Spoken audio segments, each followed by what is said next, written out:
The street lamps are dewy, sparkling. A light mist falls, its sweet breath moving like a phantom sigh of relief across the early hours of this summer night. You roll down the window of your car just an inch, one last cigarette for the ride home. You were dazzling tonight in that little black dress. You laughed and danced your way from one corner of the room to another, free with the wine and the wit. You floated all night down the winding stream of one conversation, then another.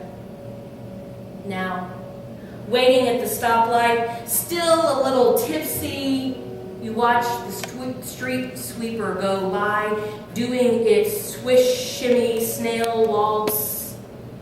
You listen to its hum and yawn. Your body is tired now and longing for the coolness of night sheets and the comfort of your own bed.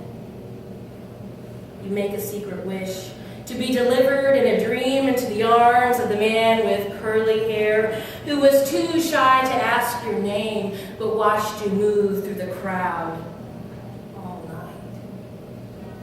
You roll down your window a little more and catch the heavy perfume of flowers and the loamy scent of soil from a nursery across the street.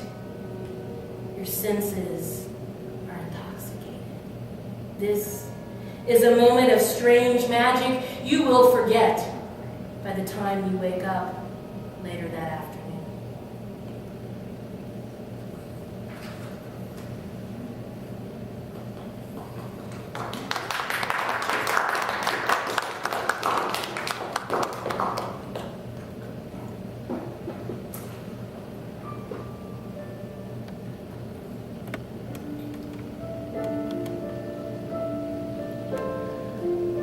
I see him in two lights, the drowsy hues of an Italian summer, climbing tumbling hills, painting under a languid sun, and in the moonlight blue of stumbling 5 a.m., home to the convent where the sisters lock the doors on their chastity at 9 p.m. every night. Still drunk and laughing with the other art students whose clumsy shapes were weaving shadows on the sacred walls. These are his stories. But I covet them for my own. I turn them over in my restless mind, examine them with wonder, and store them in my pockets for the long gray hours of a Midwestern winter. I conjure these images for the days when I tried to write, but every word has lost its magic. They wallow in sameness, flat and desolate as the prairie that stretches out from all sides of me. These stories are my nourishment in times of soul starvation. They are ripe blood oranges I split open and greedy devour them, lick their sticky juice from my fingers. In their exotic light, their glowing red insides, and their promises swell in my belly, which has lodged itself against the oncoming January and a hunger for the sun. Inside my head, I hear them drop, plump and fat, hit the ground with a soft plop, and I go scurrying to gather more.